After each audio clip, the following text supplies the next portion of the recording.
Welcome to another Run Wild with Us. Ask Chris and Lisa anything.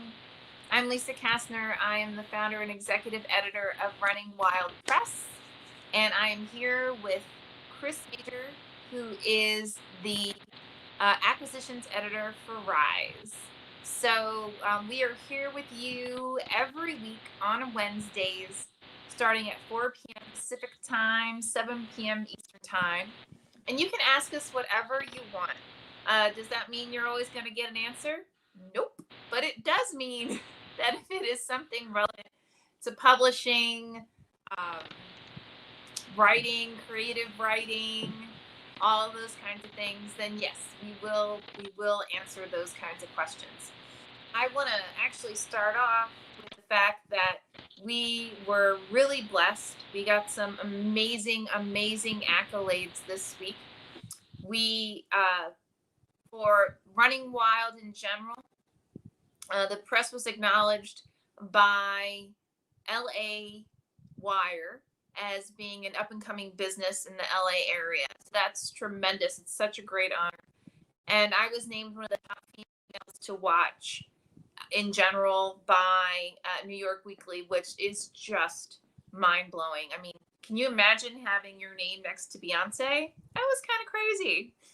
I would have never bet on that one. So, with that, I want to remind everybody, don't forget that if you have any kind of questions for us, all you have to do is go ahead and pop it in the comments section. And what'll happen is Chris or I will repeat the question and then we'll respond to it. So it's super easy to be actively joined or actively part of our discussion. And we really look forward to having that chat. As a total side comment, look what I found today. This is a McQueen ring. It's like a limited edition. My husband and I bought this, back when we were just dating. And my husband, you should see our house. We have skulls everywhere. He is truly a skull freak. Which I find kind of hilariously funny. So yeah, we've got skulls all over the place throughout the house. So let's talk about a couple things around publishing. So it's really interesting. So we've now been around for 5 years, and every company has a slightly different. When I say company, I'm actually referencing the publishing houses or presses, has a slightly different business model. And that's really become more and more evident to me the longer we've been around. And the reason I say that is because I think everybody comes in, or everyone comes in with an experience or knowledge of what it means to have your piece edited based on what their previous experiences were, based on, when they go ahead and they do research and you're part of a focus group or you're part of a workshop or you have an editing group that you go to or you work with all the time. And everybody works slightly differently. So what's really interesting to me is I actually have a few friends who are with major houses. And the major houses also have a very unique, different way of editing and working with authors as well. So I've actually had one author most recently who's been reaching out to me a lot.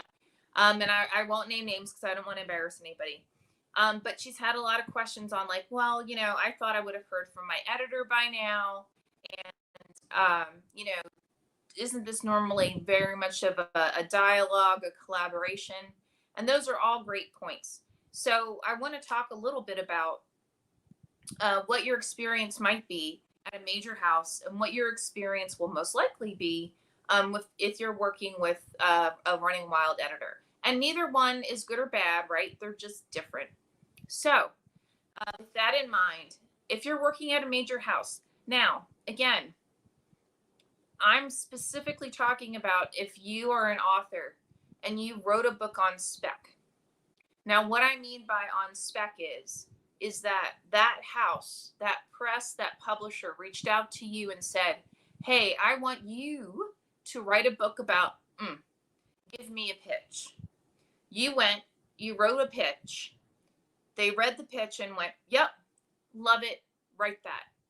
You then, within the time frame specified by the publisher, wrote that book, right? You then, maybe you did a quick cleanup, you did a revision, and then you sent it back to your publisher, your editor at that major house, okay? In that kind of scenario, because you basically already vetted the concept, you already have agreement on what that story is going to be. When you go and you talk to your editor, they're going to come back pretty quickly with concept edits. So, maybe requesting to massage a storyline, to add a character, to make some kind of change that's really around the structure or around some key parts of that story. Okay, so which is a very unique experience, actually, even compared to if you are an author and you wrote a book independently. So no one came to you and no one asked you to write this book. You wrote this book because you were inspired. Maybe you pantsed it. Maybe you mapped it out. For those who may not be familiar, pantsing means you sat down and you had this great inspiration. You said, oh my gosh, I have to write this. And you literally just sat down and you just started writing furiously until you finished it. And you probably went through a whole lot of revisions. Typically in that case, in that scenario, what that really means is that when by the time you actually send it out to agents and editors for their review to potentially represent it, to potentially pick it up, at that point, the expectation is probably pretty polished, right? So, so you're going to have a different experience with an editor in that scenario because they didn't ask for it. You don't already have an agreement on it. You don't have an agreement in terms of time frame when you're going to actually work with the editor. You don't have an agreement in terms of time frame for when you're going to get revisions from the editor, right? So in this scenario, you wrote it independently, you either pantsed it or mapped it out, you then queried it, then an agent or an editor or both pick it up, and when they pick it up, then what happens is usually immediately you're going to get, you may get initial edits or revisions, suggestions. And in part, the reason that you're getting that is because the editor wants to see if it's something that you are going to be willing to do. And the reason I say that is sometimes when people write a story independent of an agent or an editor, because they wrote it out of passion, they wrote it out of inspiration. What that really means is sometimes that means that author, that writer isn't really going to be into making certain revisions because in their mind, this story was meant to be whatever. And that recommended revision may be something that they just simply aren't willing to do. So, and that's even before it's acquired. Okay. Now, at that point, it'll get acquired, if it gets acquired. So we're going to assume that you as the author say, oh, yes, of course, that's a genius revision recommendation. I absolutely want to do it. Let's go to it. And then they sign with you. And then at that point, the editor will go off and he or she will, go through the piece in greater detail, look for any kind of additional recommendations that they want to make, and then send it back to you. Now, when you're working with like a major house, this is the editor's full-time job, right? So their job is to literally sit down from 9 to 5 or 9 to 6 or 8 to 10 or whatever it is, depending on what their workload is, and to review these different books and provide feedback. I mean, there's a lot more to their job than that, but I'm just saying, like, that is obviously a key part of their job.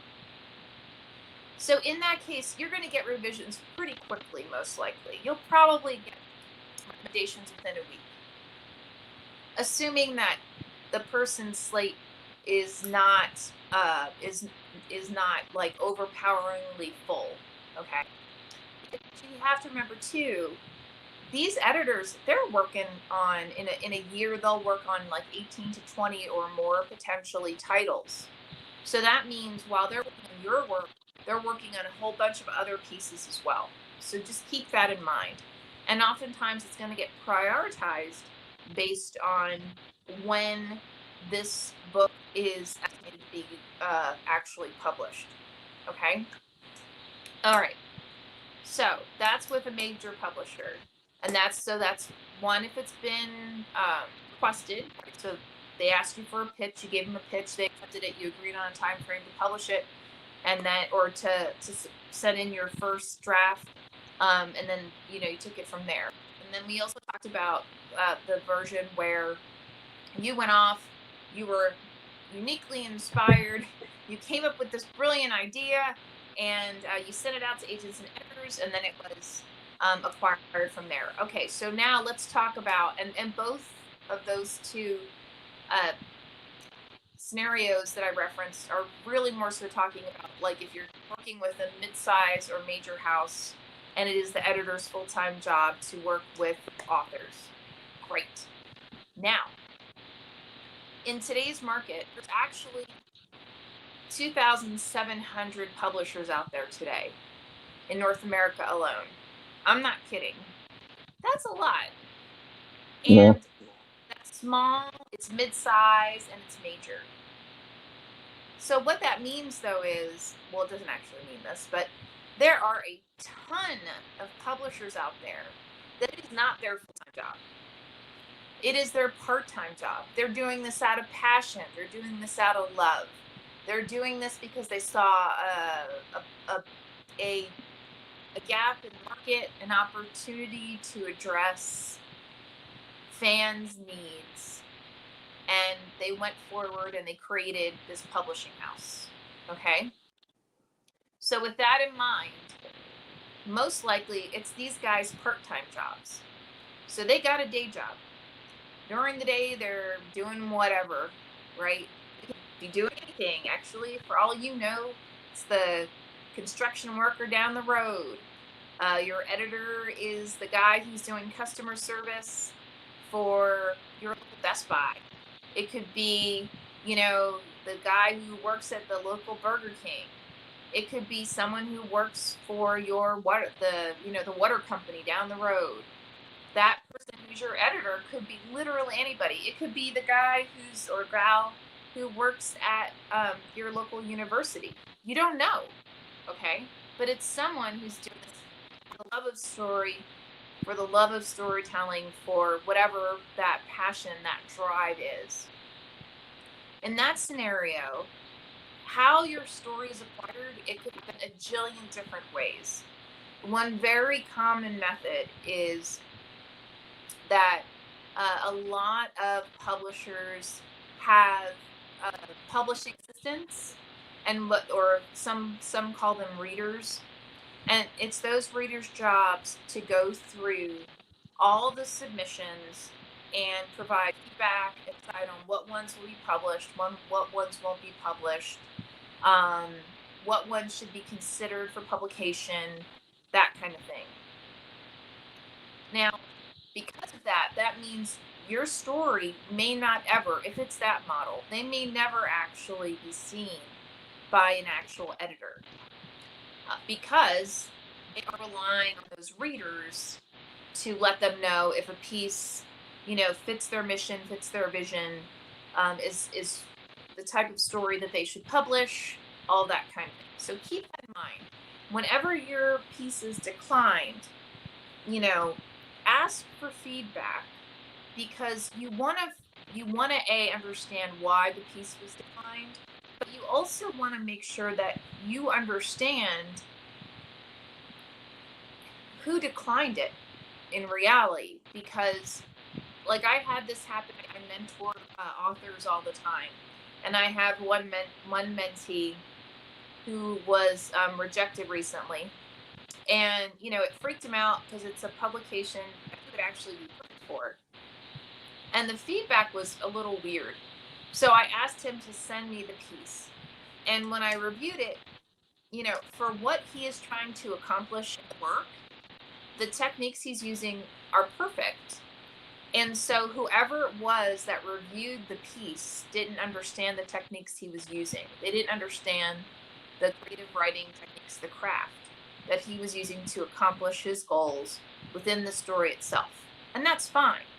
So I'm telling you all this so that when you do get declined, we all get declined. Let's be clear on that. Everybody gets Yeah. rejected. Yeah. So when you do get rejected and you do get feedback that you're like, I don't understand this, it doesn't make sense for my story, that's fine. Because it may simply be that whoever it was that reviewed your piece, they weren't familiar with that technique, or they may not be knowledgeable enough in that space to give you feedback that is applicable to your work. Just keep that in mind. Okay. So we're talking the small, mid-sized house. Most likely, if not everybody on staff, then most people on staff are part-timers. A lot of them are probably volunteers. To be honest, a lot of times those readers, they're volunteers. And a lot of times they're like MFA students, they're undergraduate students, they're aspiring editors. They're people who are trying to get experience in reviewing stories so that they then can in the future become an editor or become an author or in some way have a professional gig in creative writing. Okay. Now, in a lot of houses, what happens after that, they'll then pass it on to a team of editors, and those editors will then review the works, and then they'll decide on, as a team, if they're going to publish that short story, that novel, whatever the case may be. A lot of houses will have editors who specifically work on only specific types of stories. So you may have one guy who only works on fiction, someone who only works on nonfiction, someone who Right. only works on memoir, right? So it'll then be assigned based on whatever it is that your piece falls into, whatever that topic or genre is, okay? And then at that point, you'll go through the process that they typically do. Again, because once it's accepted, you'll most likely be assigned to that specific editor.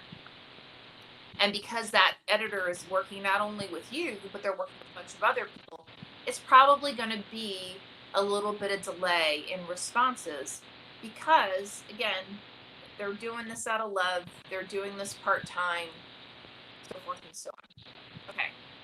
So now we've talked about larger to mid-size, where everyone's full-time, where you wrote this on spec. We talked about larger to mid-size, where it's full-time, where you wrote this out of love and they've acquired it. And we've talked about small to mid-size, where most likely, if not everybody's part-time, quite a few people are part-time. And, how it's typically acquired and what happens when they have readers on board. Okay. Now, Running Wild, we are very different than all the ones that I just mentioned. Okay, so at Running Wild and RIZE, we use Submittable, and so we ask you to submit with your piece. A couple of things about it. A summary, who's the specific audience that you're looking for, all that kind of stuff. Okay.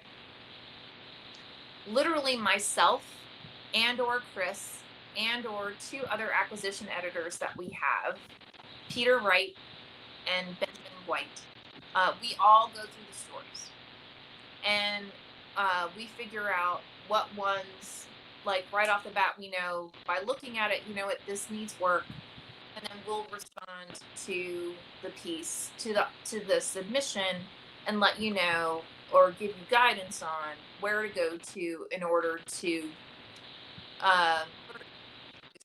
learn more about those areas of craft. because we all have favorite books on story and books on craft that can help you. Right. So, believe it or not, those guys who hear from us really quickly probably are the lucky ones. Because what that means is you know from our feedback what you need to work on, and you can immediately go off and work on it. And what that means too is since you now have guidance, you know where to go, then that means you can work on it and then you can respond and come back with a revised version faster. Now, for the ones where we read it and we're like, this is dope. I really like this. And usually that means we've read the first 10, 15, 20 pages. Those get put in our maybe pile. Now, because we only publish up to 25 stories for Rise and up to 25 stories per year for Running Wild, and we probably get a little over 1,000 submissions right now, that means that there's a lot of stories that we have in our maybe pile. Now, the good thing is that means that we're still considering you. Years may go by, and we're still considering you. You are still in consideration for publication with Running Wild. Now, what the bad news is that means you may not hear from us again for, well, usually it might be maybe 2 years. We don't usually hold on to titles longer than that. We actually state this on our submittable. We explain what I just explained. And I'm partially explaining all this again is because lately I've been getting a lot of emails from people saying, hey, I submitted something to you a couple weeks ago, a couple months ago. I was wondering if you're going to take it. Dude, you're the lucky one. You only sent this to us a couple months ago. We've got people who sent stuff in 2020, I think even 1 or 2 from 2019, and they're still in the maybe pile. So chill out. Right. You're going to hear back from us. I promise you. Okay? Now, also remember that, so, and just to be clear, you messaging me to say, hey, I want to know if you're going to take my piece, that doesn't make us work any faster. It actually doesn't do a whole lot of anything, just because there are so many pieces that we have to look at. And although I completely respect your desire to want to know if you're going to get published this year, I can guarantee you that if we did not respond to you already, you're not getting published in 2021. You'd probably be lucky, not just from Running Wild, but any press. You'd be lucky if you're going to get published in 2022, maybe 2023, just because of all of the lead time and the delays associated with getting a book in actual print. So just keep that in mind. Okay. All right, so now we're going to get to the meatier part. So how Running Wild works is it all goes in the maybe pile, and then Chris, Peter, and Ben will sit down, and they'll then decide what ones that they want to actually either work on or they want us to focus on for that upcoming year. We'll then reach out to the author, make them an offer, and then either Chris, Peter, and Ben will choose to work on the piece themselves, or they'll assign it. We have about 10 editors that we work with.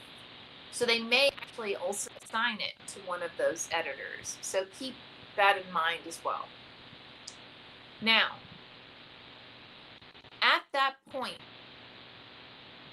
again, because we all at Running Wild, including myself, we all do this part-time, right?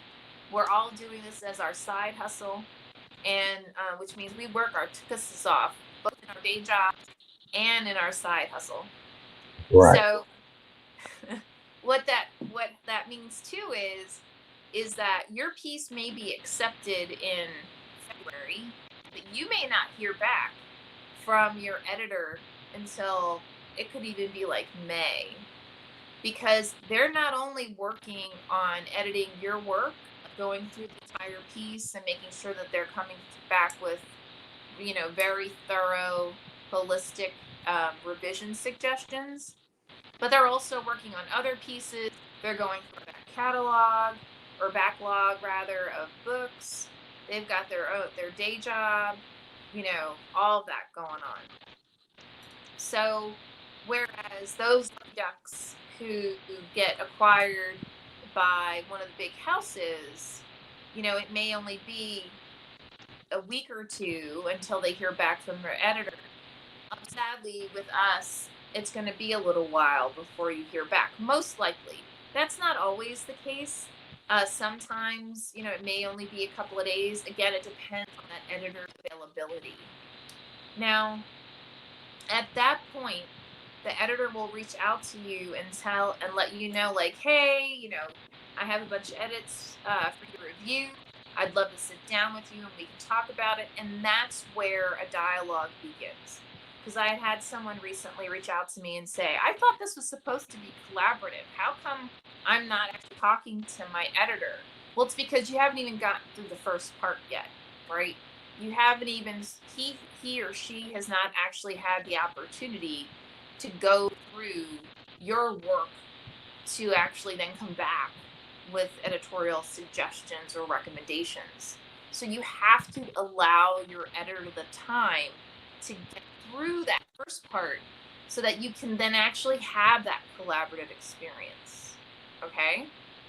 Now, and this part is totally depends on you, the author.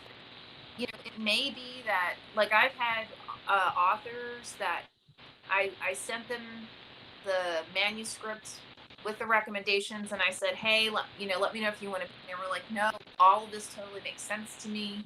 I'm completely down. I'm just going to start going through the edits now. I've had others who said, I'd love to have a sit down and us, talk through the edits together, and that's great too. It's totally dependent on what you, the author, would desire. Do you want to have a Zoom call? Do you want to sit down and have that chat? Or are you good with just simply getting the material from your editor and you just have it? Again, totally up to you. And then from there, it depends on, you may have one or two more revisions. Um, it just depends on how that editing experience goes. So I hope that helps. Like I said, I've been getting a lot of questions lately around, like, how does the editorial process work? What does it really mean when you say a collaborative experience? And I just thought, and I have noticed that a lot of people are coming in with assumptions. And I know the assumptions, again, are based on either previous experiences or based on, research that they've done regarding different houses. So I don't know, Chris, do you have anything you want to add, or did all that make Yeah. sense? Um. Yeah. You did a really good job. A lot of that, and sometimes, um, in talking about the collaborative process about edit, kind of the dialogue you have, it's not kind of everyday back and forth kind of thing. It's on the page. That collaboration happens on the page in your notes and even Wise Word or Google Docs in those comments. That's where that discussion happens. And sometimes I know for me, I'm editing a book now, and I had was going through make some notes, and there weren't very many notes to make. Most things were grammatical errors. In those instances, there's not a lot of dialogue that actually needs to happen when that happens because there's no really big plot holes. There's no really big structural craft kind of thing that need to be discussed with the author. It's just okay, it's a misplaced comma, add a comma here or a colon, or breaking up a longer sentence to a shorter one. Just small technical things. Typically, when it needs to, an editor and an author would need to have kind of dog. This is a major problem that could derail the entire piece, and that's what we need to discuss because it may not, but it could involve a major rewrite or a small rewrite, or that's when things are more discussed and talked about. Typically, if there's going to be a it doesn't necessarily mean, even if you get notes from an editor, you can scroll and scroll and you may not see any notes. Doesn't mean there aren't any. It means that in that particular place in which you are reading and scrolling, that there was nothing of note that needed to be changed or altered. That it was go stamp on to the next thing. But it really is just a. Do you have an echo? Sorry, listen to me. No, but it just depends on where the piece is at, kind of in that editorial process. It's not. So yeah, that collaboration doesn't necessarily, have read these 5 pages, and that's all I want to tell you about. It's not a workshop. It's yeah, it's not a workshop. It's a kind of uh, sophisticated proofread, I should call it. I guess I don't know. It definitely that. So any kind of any kind of vibration and dialogue and back and forth that happens um, typically only happens about things that need to be discussed, um, things that would change certain things about the story. So yeah, about collaborating with an editor as well. Right. And to Chris's point about this isn't a workshop, when you're sitting down with your buddies and they're going through a piece, they're like, I love this sentence, I love this sentence, I love this character. You're probably not going to get that kind of response from your editor. That doesn't mean they don't love the character. It means that they're focused on making sure that your story, that your novel, this narrative is the absolute best that it can be, right? Right. So they actually might, like, a lot of times what I might do, and again, I'm speaking for myself, I might give you notes um, in summary, like, oh my gosh, I totally love the relationship between blah, blah, blah. That's wonderful. And I may even say, is there any way we can introduce the characters sooner, or we can make them more prominent or something like that?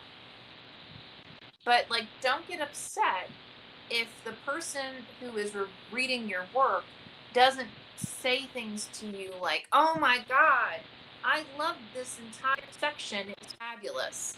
Again, this isn't a workshop, right? Right. This is Right. someone who is working on the piece with you to make sure your piece is the best that it can be. It would not have been acquired if it was not worth it. It would not have been acquired if you didn't have an advocate, that there wasn't at least one, if not multiple people who read it and said, this we need to publish. So I Right. need you to keep that in mind, because I've gotten some emails about that as well, where I guess, well, I don't know, because I can't speak on your behalf. But, just remember that, again, the work has not, if the work has been picked up by a house, it means somebody in that house believed in it, and they said, this we need to publish, this needs to be part of our catalog. And I don't mean that for just small presses, I mean that for any house. Right. Your work would not be acquired if there wasn't at least one, if not multiple people who said, this is ours, let's put an offer out there. Right. Right. Right. Right. That's the truth. It's not just one person who granted, it's your baby, so you're going to be really passionate about it. But at that house, there's one person, or like Lisa said, multiple people who look at it and and love it, and love it enough to throw resources behind it to make it a living, breathing thing and make it a public thing. That's a big key there.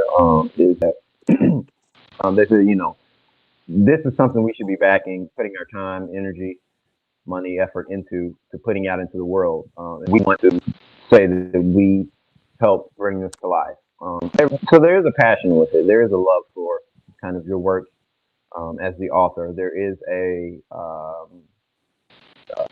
a belief, right? It's very much kind of we're on the same team, but uh, just being understanding that processes. Different people, editors, authors have different processes. I know even when I work with editors, I take a long time to get back with my notes. Um, or my position when I'm writing. I personally do, but I'm just a slow writer. That's just Mm. the part of the process. Um, so yeah, but yeah, definitely, somebody at that press or that publishing house, definitely loved your work, believed it's good. So boom, validated. It is good. At that point, it's time to go through that next level of the process. So yeah, but anytime a publisher says I want to publish your work, yeah, it's And just sort of tag on to that, we also sometimes we lately we've been getting submissions where people are requesting specific editors, and that's wonderful.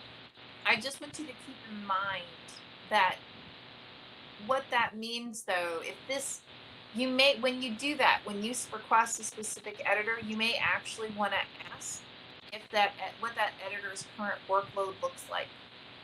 And the reason I say that is because if this is an editor who's been with us for a while, then most likely they have not only the book of authors that they've picked to work with who are like new, like these are recent submissions, but almost all of our editors, the people who they've worked with in the past, come back with a follow up piece.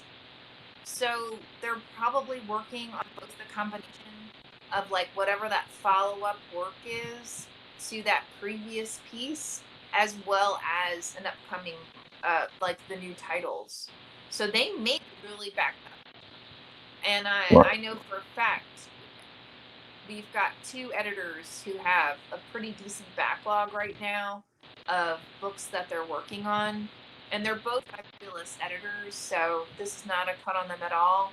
But just be aware of that, because if your priority as an author is that you want your book edited now, then you want to ask that question. And that's not just for Running Wild, that's for any publisher, right? um you want to be able, you want to decide on what your priority is. If your priority is you're like, oh my god, I read books that this editor wrote, or not wrote, this editor worked on and they were fabulous, I want to work with this editor, you want to ask what their current load looks like and if you can work with them, because that'll help you understand if they actually have a big backlog of pieces that they're currently working on, and that there may be a delay in them working with you. So I'm also saying that as well because we tend to get submissions where people specifically want to work with me, and I'm very flattered. Thank you so much. Um, it's really an honor to work with actually with any author, because I know that whatever you have sent us is something that you personally love, and it's a passion project for you. That said, understand, because I'm the founder, which means I'm the business side of all of this stuff. It means I'm the marketing side of all this. I'm the financial side. I am an editor, and I'm also an author myself. My time is really crazy, and I have a day job. So I will be probably one of the slowest in getting back to you with your revisions. So you may want to ask again, especially if you're requesting me, or requesting someone, one of our higher visibility editors. Make sure you ask that question, like, what does your workload look like? I really want to work with so and so, because you're welcome to request people, but you do want to make sure that you do ask that question of what is your workload, even beyond the pieces that you're editing look like, so you understand how this interaction will probably be. So I hope that made sense. yeah. All right, now we've got a couple of additional really exciting announcements that are going to be coming out, one tomorrow and one on Friday. um, the one tomorrow, I literally almost cried when I got it in a good way. Like I was so hyper excited. I just because we already put out today about Running Wild being named among the best businesses to look out for in 2021 by LA Wire. I didn't want to overshadow the incredible announcement that we're going to make tomorrow. So look for it because I'm like crazy excited for it. Good. Good. And I'm also now going to beg, look, people, if you are a genre writer and you're a person of color or you're from another underrepresented group, maybe LGBTQ, and you got something in your back pocket, or you've always wanted to write, or you've written and you don't know where to send it to us because we would love to read it. We are getting tons of amazing submissions through to Running Wild. I would love to see us get just as many, if not more, through Rise. Now I know Rise is new. You guys don't know like how it's gonna work, you know, so you're kind of like, well, I don't know if I should send it there. I'm telling you, you need to send it to us because our people are phenomenal. I know Yeah. I just went through this whole schmear about like, please be patient in the editing process, blah, blah, blah. And I mean that. But I also mean it when I tell you that for next year for Rise, we've only acquired 3 pieces. We still have 20 openings for Yeah. books to be acquired for next year. I'm going to repeat that. So if you are a person of color or of other underrepresented area and you've written a genre piece, that means you've written horror, you've written fantasy, you've written romance, you've written a mystery. That's just off the top of my head. You need to send us your work because we have 20 slots 20. open for 2022. We want your work. Send it to us. Because, honey, we will devour it. Okay? Yeah. Yeah. We want your stories. We can't wait to see them and read them, potentially publish them. We'd love to publish them. We plenty of slots, plenty of slots. And we are looking for your story. If you're wondering what we're looking for, yours. So send it to us. Yep. Tell your cousins, tell your friends, tell your uncle, tell whoever, anybody who just fits the criteria I just mentioned, Chris just mentioned, send them to us. We are at runningwildpress.submittable.com. You will see everything that you need to send us in order to be considered, and we cannot wait to read your work. Cool. All right. I have just talked for no lie, like almost 44 You minutes did good. straight. You did good. You did good. You had it going. You did good. Yes. Yes, you gave a little speech there. It was nice. It was nice. Man, this is tiring. Now, don't forget, if you're watching, please go ahead, ask us questions, pop them in the comment section, put it in that comment section. Chris or I will read it and then respond to it. We would love to hear your questions, hear your thoughts. That is why we are here for you every Wednesday, 4 p.m. Pacific time, 7 p.m. Eastern time. I'm going to repeat that. We're here for you. We are here to answer your questions.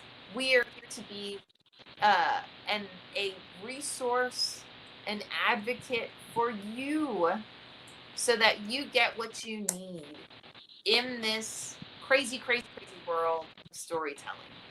Okay? Okay. Cool. Let's see. So, Chris, what else are you up to? So what else, Uncle? Writing. As far as outside of editing, I've I took a little writing vacation at the time, um, um, and getting back into it, getting the rust off. You know, I write every day, so there's like a groove that I have. So when I stop for a little while, I gotta kind of knock some rust off it. But it's pretty good. I have a word quota. I don't know if I said that here before. That I try and keep. Unfortunately, I smashed it last night, which I'm excited about.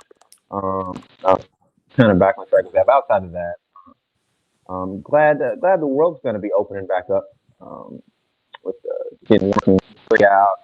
Um, yeah, I'm excited about this year though, and as far as the LA Wire, congrats. I guess you had a nice picture too. The 2021 is definitely going to be just for I guess the precedent for a lot of us, a kind of pivotal year for a lot of things coming up out of a pandemic. So definitely interesting. This is going to be time right here for all writers out there. I guarantee you over the next couple of months. Um, so if you are a writer, that's something to look forward to. Tons of material, tons of dialogue to steal, real life situations, and what do you call it? Descriptions, people out and everything. So, but yeah, as far as me, just outside of editing, um, looking through Rise submissions, hoping to find more submissions. Um, just that it's been pretty good though. So, well, what about you though? How about you? I got my second vaccine done. I'm like fully vaccinated now. So Nice. I've already got a dinner plans next week with some dear friends who are also all fully vaccinated. So I'm really excited about that. I am going hiking this weekend with a dear friend who is fully vaccinated. So we're gonna still do the masks. Right. But because honestly, to me, it's not wearing masks. It's not a big deal. It's an easy way to protect yourself and to protect others, and it's respectful at this point, right? Right. So why not? Like, who cares? So put a mask on. Like, this is not, like I said, it's not a big deal, right? It's not like someone's telling you, I don't know, like it's something complicated. It's not hard to put a mask on. I've seen a lot of people who put scarves on now. It's the equivalent of Yeah. a mask. It's not a big. So what? It's not, like I said, it's not a big deal. Yeah, Um, we've been in it for like a year. It should be like second nature at this point to just have your mask on now. I don't, yeah. It's just, at this point, I mean, this one should be kind of getting out of the habit of. Well, eventually, it should be just getting out of the habit of actually putting one on. But I mean, we've been in a year of having to wear masks literally everywhere. Um, yep. so yeah, I can imagine. I mean, I keep masks in my car, in the house. Like it just, I don't know. So even when I go out, I go get dinner and stuff, but so I still wear a mask. Um, because we're not completely out. There's light at the end of the tunnel and everything's starting to look a lot more bright, but we're not completely out of this thing. So definitely the mask. I'm with you. Eat the best food, go on a hike, get some fresh air, Yep. but wear a mask, wear a scarf. And I see some pretty cool people. Like people do like the scarf. Some of them look pretty cool. Mhm. I wish I didn't but I got the regular, just like blue mask, medical mask. But Mhm. definitely got creative. You could show like a fashion show or something for masks, for COVID masks. Oh That'd have been yeah. nice, like a I see contest or people with something. all kinds of like custom masks that are Yeah, all fancy. Yeah, I'm like, check you out. yeah. I Like I want see that some. fancy. Yeah, yeah. Some of them look really good, like the fashion thing. Um, yeah, because I saw some which was pretty nice. So, but yeah, I'm with you on that the mask thing. Definitely glad you're getting out because I'm starting to kind of go out and do a little bit more things myself too. But definitely, because we're not out just yet. Nice. Yeah. Other than that, I mean, I just finished a major thing today, literally today. So I'm now actually I finished two big things today. So I got some like backup stuff that I want to get done. Oh, so if you are a fan of ours and you've been looking for like ebooks, or you've been going online and you see it says, for like for your paperbacks that it's out of stock or whatever the case may be, it's because we've been switching distributors, and we are at the tail end of that. Our distributor has a warehouse now with all of our books. They're already reaching out to all of the major retailers to let them know, hey, that they are now representing us, and the ebooks should all available very shortly. So if it does say it's currently out of stock, go ahead and order it, because um, I know that in some cases it said that it's not going to be available till like June or July. I think that estimate was made as like super, super, super conservative. So just go ahead and place the order, because I'm gonna guess that you'll actually get the book much sooner than that. So don't worry. Our books are still available. You can still get them. Just please be patient. We're still around. You can still get our stuff. Just like I said, we are switching distributors, and we are in the middle of that process. So it's just, it takes a little while. Yeah. Cool. Yeah. Again, 2021. It's looking good. It's looking like it's going to be, after this pandemic and all stuff. Nice. People are having things to look forward to. Lots of new things happening again. Coming, being on the back end of that, changing distributors. Um, I imagine, for you, that the headaches involved in having to go through that process on your end. So I know you're super excited about that. Uh, it's all a learning. Like, I've never switched distributors before, so there's some stuff I need to anticipate, and there's some stuff that there's no way I would have known, because every distributor has their own process for doing things. So, some stuff have to figure out as you go along.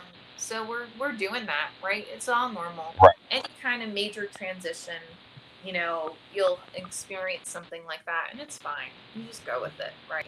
So, right, right. do you have anything fun planned this weekend? Fun plan this weekend? I don't. Not this weekend. I'm gonna, fun. I don't know. Writing is fun to me. I've been lacking on my um Netflix on the Crown I was watching, and I thought I'm gonna catch up. Mm-hmm. Burn through a couple of seasons. I may watch the whole series this weekend. To be honest with you, I think that's what I'll do. I'll just lounge around and watch the whole series and finish it. But outside of that, nah, I don't have anything. I don't have anything on. Pretty boring guy. Sit around, read, listen to podcasts, and granted, it doesn't help that the world's getting cosmetic. Nothing I really want to do. Open. Although I take it back. I may get a tattoo. I may get another tattoo this weekend. I may Nice. do that. Yeah. So Yeah, I'm I have excited like two, about that. 3 tattoos on my back list.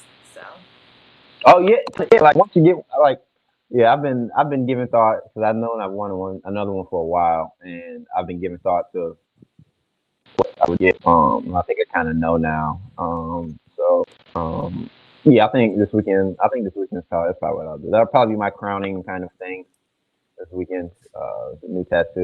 I'm nice. still not sure. Still not sure on a placement though. Maybe on my forehead or something so everybody can see. That'd be nice. No. No, not my forehead. I No. get yours. No, Mm. I'm not even forehead. No, that is not happening. But yeah, I'm definitely gonna. I'm probably gonna do that. That'll probably be the big thing I do. So you look like you're gonna have a lot more fun doing mine. Well, uh, I work for the anyone who doesn't know me. I tend to work from 8:30, 9 o'clock in the morning until I go to bed, and that's 7 days a week. So I had friends intervene recently, and they were like, "You need to take a day off, like a solid day, like from Friday night all the way through Saturday night." So I just started doing that last weekend, and I literally read a book, a whole book, on Saturday.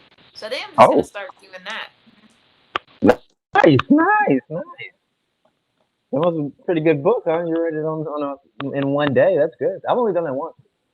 Yeah, it was a well, I can speed read, although I don't really speed read. I do something in between speed read and like normal speed. Um, Oh, I like power walk. hmm? So it's like power walk read. Is that what you do? Yeah, Like kind of jog? Yeah, yeah. yeah. I got you. Like I learned how to speed read when I was in high school, but I don't really like speed reading because I feel like you can't really get into like you're not in the story. You get the essence of it, but you're not like it's not really becomes like a part of you, and I enjoy that. Like I love being lost in that world. So I tend to do this weird kind of a combination between speed reading and normal reading. So but I have you should see my bedside. I have stacks and stacks and stacks of books to read. So I'll just pluck another one. And if it's a long one, I won't be able to finish it in a day. You know what I mean? Like if it's like one of those thick Right. ones. But if it's like a thinner one, then yeah, because this one was 250 pages, I think. Oh, Yeah, that's and not I bad. finished it. Nah, that wasn't bad. But yeah, so that's my plan. Cool. All right.